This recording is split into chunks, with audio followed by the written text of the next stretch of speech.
India സഖ്യത്തിലെ പ്രധാന കക്ഷികളിൽ ഒന്നാണ് അരവിന്ദ് കെജ്രിവാൾ നയിക്കുന്ന ആം ആദ്മി പാർട്ടി.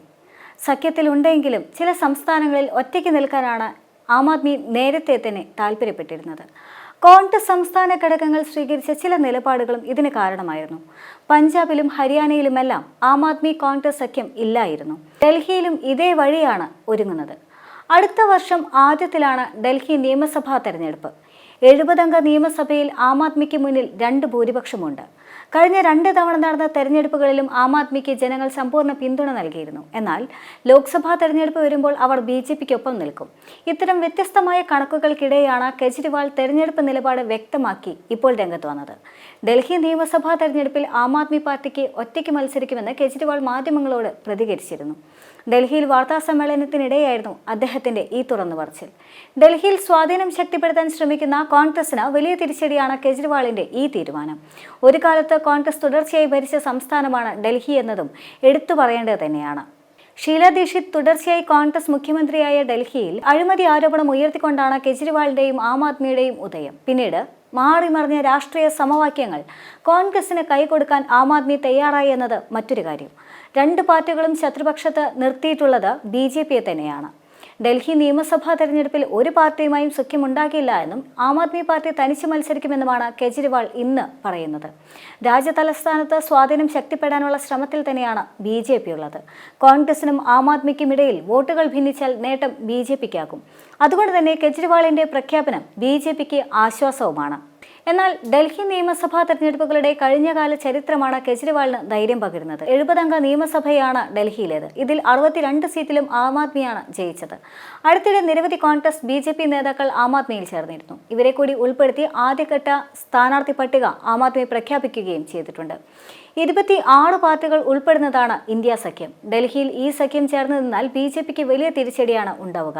എങ്കിലും തങ്ങൾ നടത്തുന്ന വികസന പ്രവർത്തനങ്ങൾ മാത്രം മതി മികച്ച വിജയം ആവർത്തിക്കാൻ സാധിക്കുമെന്ന പ്രതീക്ഷയാണ് ആം ആദ്മിയെ നയിക്കുന്നത്. കഴിഞ്ഞ ലോക്സഭാ തെരഞ്ഞെടുപ്പിൽ ആം ആദ്മി കോൺഗ്രസ് സഖ്യം ചേർന്ന് മത്സരിച്ചുവെങ്കിലും 7 സീറ്റിലും BJP തന്നെയാണ് വിജയിച്ചത്. കഴിഞ്ഞ നിയമസഭാ തെരഞ്ഞെടുപ്പുകളിലെല്ലാം തന്നെ ആം ആദ്മി പാർട്ടി ആവശ്യപ്പെട്ട സീറ്റുകൾ നൽകാതിരുന്നത് കൊണ്ട് തന്നെ കോൺഗ്രസും ആം ആദ്മി പാർട്ടിയും തമ്മിൽ വലിയ തരത്തിലുള്ള സ്വരച്ചേർച്ചയുണ്ടായിരുന്നു.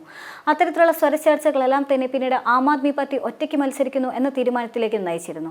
ഇടയ്ക്കെല്ലാം കോൺഗ്രസിന്റെ പിടിവാശിയും മറ്റു ഇടയ്ക്കെല്ലാം തന്നെ ആം ആദ്മി പാർട്ടിയുടെ പിടിവാശിയും വ്യാഖ്യാനിക്കപ്പെട്ടിരുന്നു. പക്ഷേ എന്ത് തന്നെയാണെങ്കിലും അവസാനത്തെ റിസൾട്ട് പരിശോധിക്കുമ്പോൾ അത് ഇരു കൂട്ടർക്കും തിരിച്ചടി തന്നെയായിരുന്നു.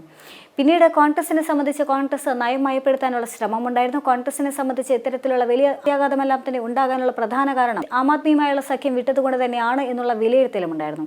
പ്രത്യേകിച്ചും ഹരിയാന നിയമസഭാ തെരഞ്ഞെടുപ്പ് പരിശോധിക്കുകയാണെങ്കിൽ ആം ആദ്മിയും കോൺഗ്രസും ഒരുപോലെ മത്സരിക്കുകയാണെങ്കിൽ അഥവാ ഒരുപോലെ സഖ്യത്തിൽ തന്നെ മത്സരിക്കുകയാണെങ്കിൽ ഒരു മികച്ച മുന്നേറ്റം ഉണ്ടാക്കാൻ സാധിക്കുമായിരുന്നു. പക്ഷേ കോൺഗ്രസിനെ സംബന്ധിച്ച് കോൺഗ്രസ് സീറ്റിന്റെ കാര്യത്തിൽ ചില പിടിവാശികളെല്ലാം തന്നെ പിടിച്ചിരുന്നു. അതുകൊണ്ട് തന്നെയാണ് വലിയ തരത്തിലുള്ള ഭിന്നതയുണ്ടാകുന്നത്, വലിയ തരത്തിലുള്ള ചർച്ചയിലേക്കെല്ലാം തന്നെ നീങ്ങുന്നത്. കോൺഗ്രസിന്റെ ഇപ്പോഴത്തെ സാഹചര്യത്തിൽ കോൺഗ്രസിന് ഒരു നിലനിൽപ്പ് ആവശ്യമാണ്. തങ്ങളുടേതായിട്ടുള്ള സ്ഥാനം ഊട്ടിയുറപ്പിക്കുക എന്നതും അനിവാര്യം തന്നെയാണ്. ഇതേ ഘട്ടത്തിലാണ് കോൺഗ്രസ് വീണ്ടും സീറ്റിന് വേണ്ടിയുള്ള പിടിമുറുക്കുന്നത്. ഈ സാഹചര്യത്തിലാണ് ഇന്ത്യ സഖ്യത്തിലെ മറ്റു പാർട്ടികൾക്ക് വലിയ തരത്തിലുള്ള ഭിന്നിപ്പ് ഉണ്ടാകുന്നത്.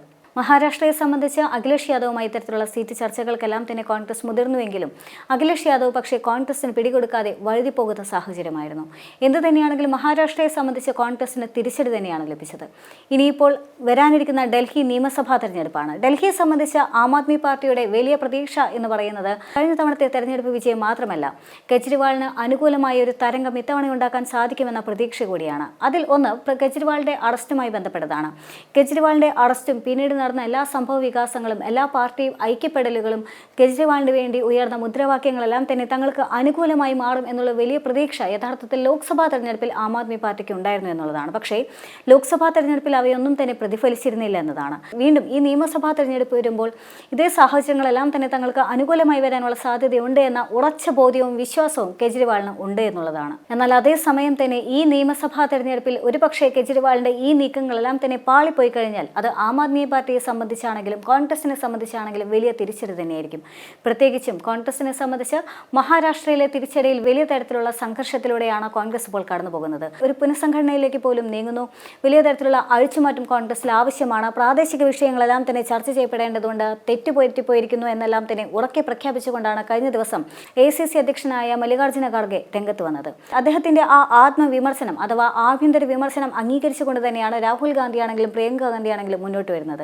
അതായത് കോൺഗ്രസിനെ സംബന്ധിച്ച് കോൺഗ്രസ് തങ്ങളുടെ തോൽവി അത് അംഗീകരിച്ചു കഴിഞ്ഞു എന്നുള്ളതാണ്. അതിനുശേഷം നടക്കുന്ന ഈ തെരഞ്ഞെടുപ്പിൽ സ്വാഭാവികമായും കോൺഗ്രസ് വലിയ തരത്തിലുള്ള ഒരു കടുംപിടുത്തത്തിലേക്ക് നീങ്ങാനുള്ള സാധ്യതയില്ല. പക്ഷേ ഇവിടെ ആം ആദ്മി പാർട്ടി ഒരു വാശിയോടെ മുന്നോട്ട് പോകുമ്പോൾ കാത്തിരുന്ന് തന്നെ കാണേണ്ടി വരും എന്തായിരിക്കും നിയമസഭാ തെരഞ്ഞെടുപ്പിൽ അരവിന്ദ് കെജ്രിവാളിന് അനുകൂലമാവുക എന്നത്. മാത്രമല്ല ഇത്തവണത്തെ നിയമസഭാ തെരഞ്ഞെടുപ്പിലൂടെ കടുത്ത മുന്നേറ്റം കടുത്ത മത്സരം ഉണ്ടാക്കിക്കൊണ്ട് ഒരു തിരിച്ചുവരവിന് അരവിന്ദ് കെജ്രിവാൾ ശ്രമിക്കുന്നുണ്ട്. അദ്ദേഹം രാജിവെച്ച മുഖ്യമന്ത്രി പദവിയാണെങ്കിലും എല്ലാം തന്നെ വീണ്ടും അദ്ദേഹത്തിന്റെ കൈകളിലേക്ക് എത്തുമെന്ന വലിയ ശുഭാപ്തി വിശ്വാസവും അദ്ദേഹത്തെ സംബന്ധിച്ചിട്ടുണ്ട്. പക്ഷേ അത് എത്രമാത്രം സാധ്യമാകും ഇന്ത്യ സഖ്യത്തിൽ നിന്ന് മാറി നിൽക്കുമ്പോൾ എന്നുള്ള ചോദ്യം അവിടെ ഏറെ പ്രസക്തമാവുക തന്നെയാണ്.